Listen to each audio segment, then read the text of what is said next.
Affaire conclue, la vie des objets s'intéresse aujourd'hui à une maquette du premier prototype de TGV qui ne prendra pas de vitesse Christophe. Revenons sur l'expertise de cet objet apporté par Jean-Michel venu de Charente. C'est du bois, c'est une maquette, mais alors c'est la première fois que j'en vois. Elle a été faite quand le prototype a été fabriqué, en 71. Ça va prendre une vingtaine d'années pour réussir à fabriquer ce TGV qui a été designé par Jacques Cooper.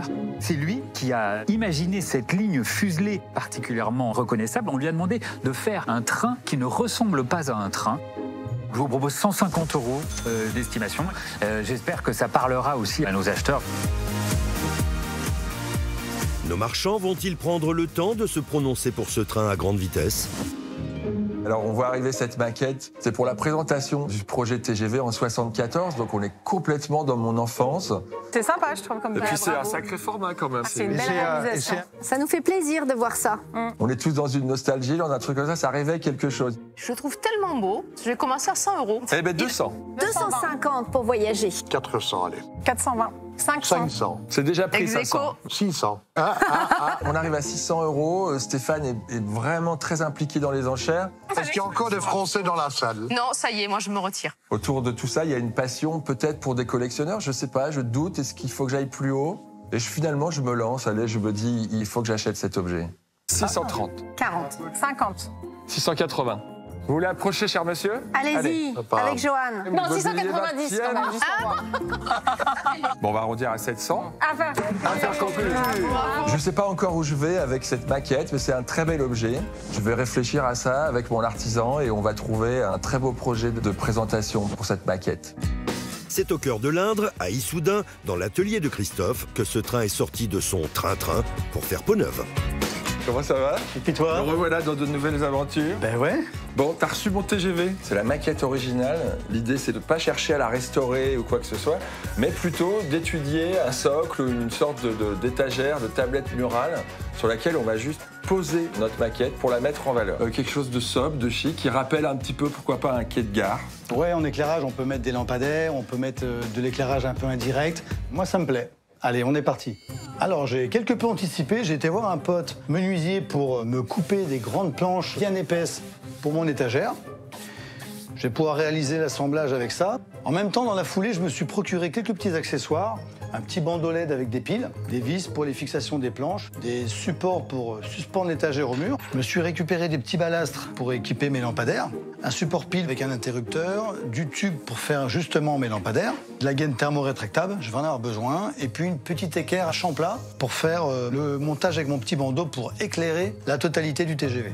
On va commencer par la plaque qui va recevoir le TGV. L'idée, c'est de mettre 3 petits lampadaires pour éclairer un petit peu la maquette par le dessus. Je prends ma perceuse avec ma mèche de 8 et au préalable, j'ai fait une petite marque avec du scotch. Ça me fait un repère de profondeur. Pour percer la planche, je sais où m'arrêter. Ça évite de passer au travers. Et maintenant, on va s'occuper des fixations arrière. Pour l'instant, on va se consacrer à la croche murale. J'ai récupéré des petites platines que je vais encastrer dans le bois. Il faut qu'elles soient bien à fleur pour encastrer mon support.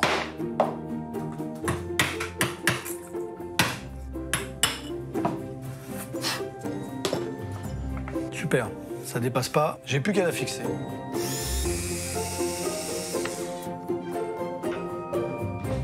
Voilà, c'est fini. Maintenant que j'ai préparé mes 2 planches, je vais réaliser l'assemblage. Voilà, alors là, ça bougera plus. Pour réaliser mes petits lampadaires, je me suis procuré du petit tube PVC. Alors, je vais utiliser mon décapeur thermique pour chauffer un petit peu mon tube plastique, de façon à lui donner une forme un peu cintrée, pour reproduire un lampadaire. Voilà, c'est super ça. Je vais enfiler mon petit fil électrique qui va à mon ampoule. Je vais mettre un petit morceau de gaine rétractable pour que ça finisse l'extrémité. On chauffe la gaine rétractable pour la rétrécir et qu'elle épouse la forme. J'ai juste à mettre mon balastre par-dessus. On a fabriqué un lampadaire. Il n'y a plus qu'à peindre.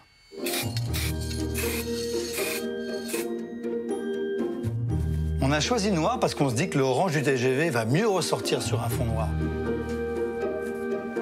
Impeccable. Mon étagère est sèche. Maintenant, je vais m'attaquer au branchement. J'ai une petite boîte support batterie, un petit bouton, je vais connecter tout ça. On va faire un petit peu de soudure. Je dénude les petits fils avec ma pince à dénuder. Je les entortille ensemble.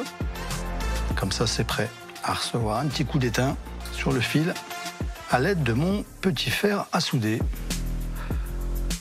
Et voilà, je vais pouvoir présenter mes petits lampadaires. Et voilà, très bien. Je mets le petit collier de fixation. Ça évite que les câbles ils se promènent de partout. Le petit bouton marche-arrêt sur mon boîtier de commande. Voilà. Je soude l'ensemble. J'installe la batterie dans sa petite boîte et je n'ai plus qu'à positionner mon petit boîtier. J'essaye. Ouais, ça rend très bien. Je vais pouvoir installer mon petit bandeau LED. Voilà, j'ai juste à dérouler le bandeau comme ça. Avec mon doigt, j'appuie tout le long. Allez, maintenant, installation de la maquette.